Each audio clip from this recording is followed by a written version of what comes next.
What's up, good people? I hope you're having a blessed day.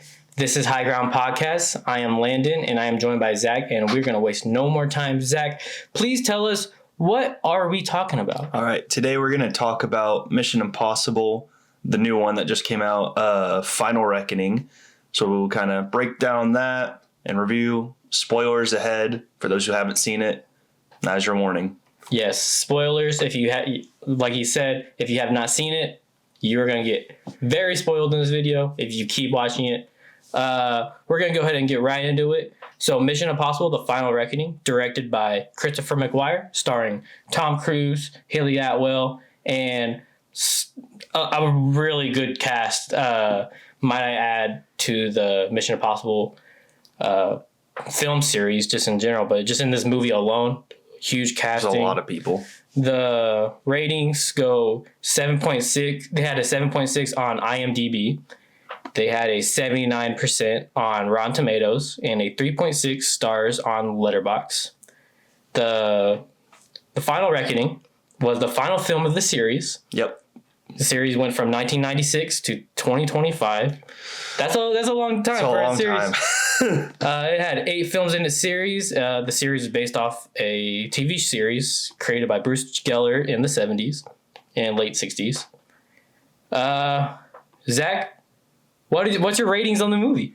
So I gave it a 8.9 out of 10. It's definitely up there. That's the thing too, is with Mission Impossible movies, the majority of them are in that upper category as far as like my rankings, just because it's one of those rare occurrences where usually it's the opposite. Usually you have a movie and you have a sequel, and a sequel doesn't perform as good as the original. But this one, it's like everyone after like the second one just got progressively better. Yes. And they just, I don't know. It's funny because it's like, it is kind of the same story, just with like a different context or like a slightly different mission, but they still somehow keep it original each time, which I thought was cool. But yeah, this one was definitely good. It was a worthy send off for the franchise. Yes, I love them bringing. I think this is the first movie where, I mean, the others tied in like a little bit here and there, but this really tied in like everything. The rest of the 7 movies and brought in a big conclusion to the end. I thought was great. Tell me about Tom Cruise, bro. Like, Tom Cruise and his stunts. I'm scrolling on TikTok and I see this dude hanging from a plane. I was like, that was real? Yeah, no, right? Well, and then that whole scene, which takes place basically towards the end of the movie, there's 2 planes, and the fact it wasn't just one, it was 2 planes he was hanging off of it, because that's the whole thing. But no, that whole time I was like staring at that. I was like, this is real? Like, yeah, literally. How are you not dead? You know what I mean? Honestly, and then like, man, even in like the Dead Reckoning, him going off of the cliff with his motorcycle and then skydiving off the cliff. Yeah. Like, that's crazy. Just sky jumping. Like, well, even it's funny, that one, the director even said like how nervous he was. Oh, yeah. For Tom Cruise. Because he's like, I know he's a professional. He's done this 1,000 times. He goes like, but I'm scared. You know? Yeah, I thought it was brilliant. My rating was a good 7.9, which is a good rating. I say anything under like 6.5, you're going into like, this movie is not the best category. But anything above that, solid movies. We usually recommend. I definitely recommend this movie. Oh yeah, go see it. And we saw it in IMAX, which is definitely probably the best way to see this movie, just because it was filmed for IMAX, but also like just, I mean, action. But there's so many cool shots, like the scene when he's going underwater and like he opens, so he is in a submarine and it like depressurizes, so it quickly fills up with water. He's submerged, and then he opens the door and it's just like ocean. But behind them is another submarine, and I was like, oh my gosh, that is terrifying. I will also, for my Severance fans, Tramal Tillman, or as Severance fans know him as Milkshake, he is in the movie. That's a fun little cameo. If you are a Severance fan and you're looking for a movie to watch this weekend, go do that. Man, every Mission Impossible has the best action scenes. Yes. Like I will say they're all very similar, and they're all unique in their own ways. But one thing they always get right is their action. Yeah.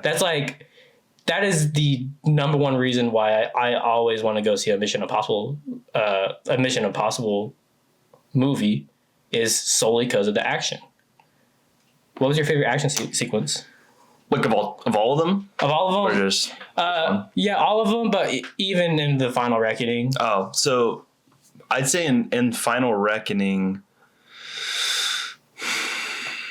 I don't know. It's a tie between the airplane scene and then just in any of the underwater sequences. Because like, even though he's not fighting anyone underwater, but the fact of like, because it made me kind of nervous, bro, when the submarine is just like flipping over itself. Yes. And then everything's just kind of like inverting.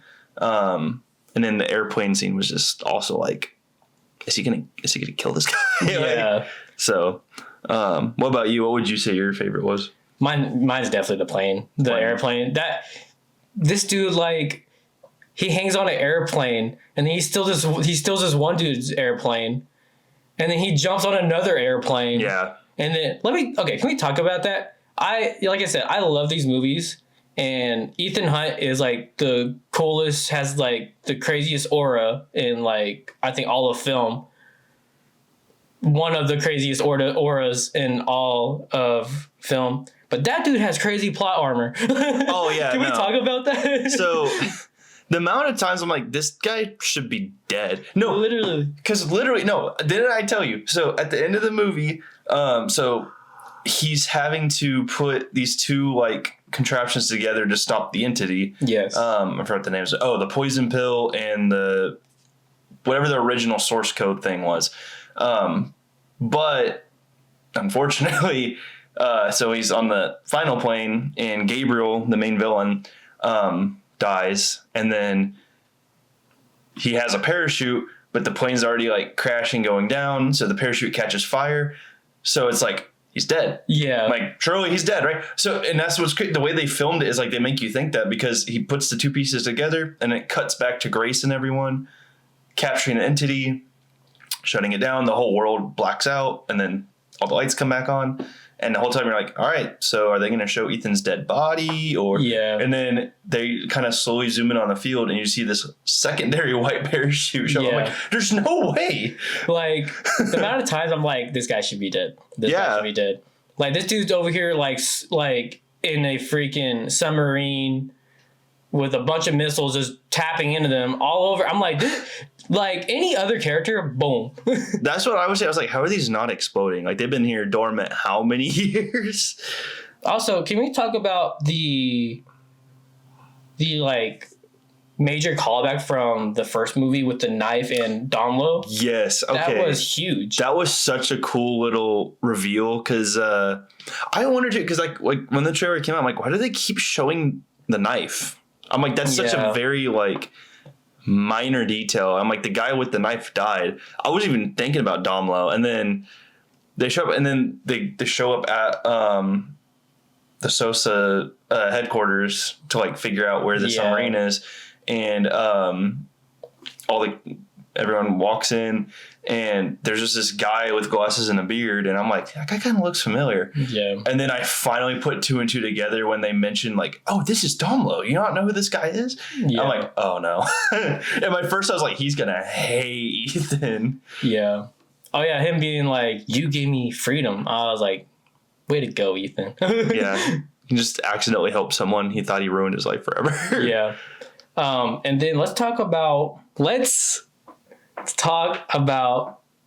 R.I.P. Luther. Tell me about how that had you feeling, bro. Dude, so going into this, because I even told you, I was like, someone's gonna die. Like, I just had this feeling, like, because the way this was like being the final movie, I was like, either a lot of people are gonna die or one person gonna die. And then, yeah, like right towards the beginning, when we first see Luther, he's like working on the poison pill, and it's like, oh, okay, yeah, there's Luther. And then he's like in this bunker thing, and it's kind of confused, like, why is he down here? And then they like show like this hospital looking bed. I was like, oh, it's like, Yeah. oh, so he's already dying. It's like, He's sick. oh man. And then we, literally just a few scenes later, Gabriel shows up, puts the bomb, and is like, Dude. Luther's behind a cage, and it's just like the flashback sequence with Ethan at the very beginning, before all the Mission Impossible movies, how he Yeah. got into the IMF. The girl that he was with died because Gabriel kills her, and there's a gate separating them, and it's the same thing with Luther. It's like the symbolism. you can't stop it, and it's like, dude. Yeah, man. Yeah, because that really also had me like sad. Because he, like you said, he's been there since the very beginning, and he's always had this like aura, just because he's like this buff dude, and you're like, oh man, this dude's like a really like jacked freaking spy dude. Nah, he's like a hacker. Yeah, he's like the nerd kind of guy. And I love that. It's like a little irony in that sense. Bro, tell me about the title of the movie. Yeah. So we have this thing where we really forever, since we ever started watching movies together, anytime the title of a movie is like said in the movie, we're like pointing at the screen type of, it's like every single time. Yeah, it's like, oh my gosh. So they said it in this movie. They said the words "Final Reckoning" not once but twice. We were like, what again? And the second time was during like a serious moment. Like it's like all the tension's high, and we're just like, "Final Reckoning." Did I really say that? Say that again. Literally. Man, it's fantastic. Like It's fantastic. That's how I think every time we have that. I'm like, it's just that, but like movie title. That is the best part of that Fantastic Four movie, is that one meme. Thank you for that one thing in that movie. Generational run. But yeah, so before we close out the episode, let's talk about Zach, give me your top 5 out of the 8 films in this film series, which just ended. Tell me about what are your top 5 Mission Impossible movies? Yeah. So, before I get into top 5, I am going to include the worst one in the ranking, which is Mission Impossible 2. Yeah. No offense, but that wasn't good. Like it was just not good. And I know I always joked about it with you. I'm just like, this is awful. But which is crazy because it has a 6.1 on IMDb, which isn't like the worst. Yeah. It's just, I don't know. It's just, and that's what I'm saying. Like the fact they were able to like pivot and make, what is that, 6 more movies after that? Yeah. I'm like, props to them, because they really, if they hadn't, then it would have stopped that too. But again, not trying to overrate it too much, but that one was 8. And then so at the 5 spot, I put Mission Impossible 3. Really solid movie. I think that was kind of the turnaround point with everything. The villain was awesome. I forgot his name, but he plays Plutarch in the Hunger Games series. Oh, yeah. And then, sadly he's passed away now, but he was a legend. And then also, and then like Ethan has a wife. I was like, oh, okay. Like that was a whole random thing too. And then at number 4, I have Dead Reckoning. Really solid movie again. Also, like that was one of my favorite scenes in that whole movie was the when they're driving the Fiat. Ethan and Grace. I was like, that's just hilarious. Like, how are they doing this? And the whole they're handcuffed and stuff. I was like, that was really cool that they pulled that off. At number 3, I have Fallout.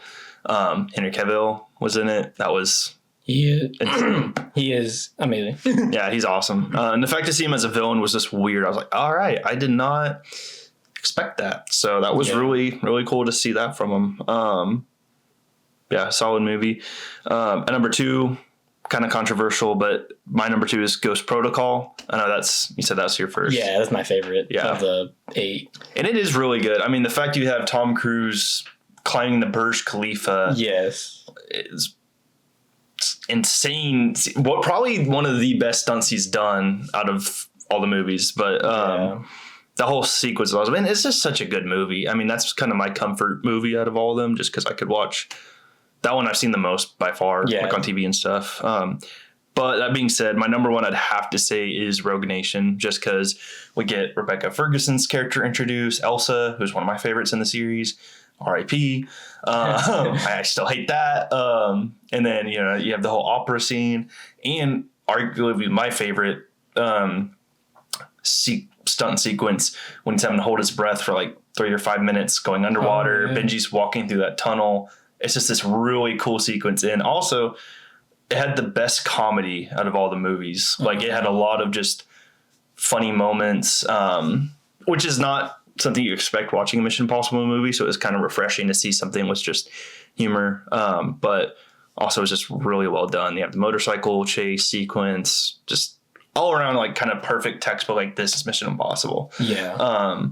But yeah, and like I told you, it's a good thing when it's really hard to rank movies in a series when they're all that good. Oh yeah. Minus Mission Impossible 2, but yeah, they're all very solid movies, all 8 of them, except all 7. 7 for 8. I mean, going 7 for 8 is really good in any like franchise. I mean, most companies go 1 for 3. Yeah, you know, most trilogies go from 1. And that's the whole thing is when it's very rare you have sequels get better and better after the original, because usually it's the opposite. The sequels don't perform as well. But literally, like, Mission Impossible 1 was good, and there's the whole 2 thing. But then 3 onward, it's like get better, and they got more actors, more stars. It just really just took off. I mean, and like I said, and that's the beauty of the movies. You can really kind of watch them in any order, and it's a good movie. Exactly. Like I said, Ghost Protocol is my favorite, and that's because that's the very first Mission Impossible I've ever seen. Same. And that's really what got me into like action movies. You know, I grew up with Star Wars and Spider-Man, but like for like the spy action James Bond type of movies, like that's what really got me into that. Was Ghost Protocol. So yeah, that's the reason that's my favorite. It has a special place in my heart, just as a whole. But with the final film in the series and the whole series coming to an end, what is your thoughts on that like final scene, the send-off? It was very well put together. I think that is the best way they could have ended it without killing off Ethan. Just because. Like I kind of went into it expecting like, all right, Ethan's gonna die, right? Like, there's no way, you know, that this kind of goes on with him living. But they were able to do it in a way. It's like it's kind of an ambiguous ending, so it's kind of like open interpretation. So they're all in like that town plaza square and kind of looking at each other, and it's kind of that farewell. It's like.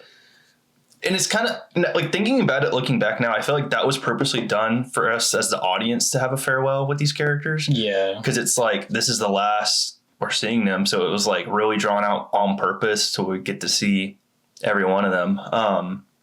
But also, just Ethan's character, like he's left with I already forgot the name of the AI thing. The entity. I've said this whole recording, but I can't remember the name.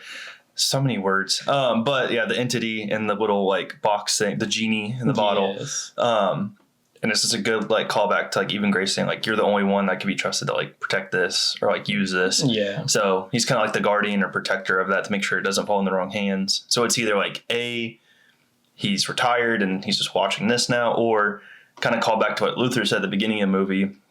When he dies, he's like, what do you expect us to retire, go fishing?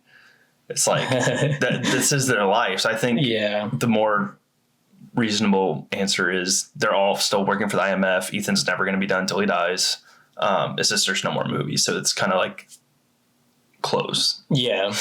Yeah. I thought the send-off, I agree with that. I thought the send-off was perfect. I really loved how they kept Ethan alive. I'm glad they didn't James Bond him. I was nervous about that. Yeah. James Bond just got killed in the last movie. You're like, gosh, man, that's James Bond. That can't happen in James Bond. Yeah. But Ethan, with his aura, he survived, and I thought the send-off was great. And I feel like there is potential just with like the way media is nowadays. It's like, let's just keep going. So I think there is potential for like series to come out with like Degas or Paris or with Grace or one of those characters. Or maybe, a show or like even just a solo movie that's like in the world of Mission Impossible. Kind of like how John Wick's doing with Ballerina. Yeah, with Ballerina, yeah. So I think something like that is very possible because now Ethan, I mean, I feel like he is retired just protecting the entity and he has his own little like crew team. So I think something like that is possible with, I would imagine Simon Pegg would be down to just be like a lead or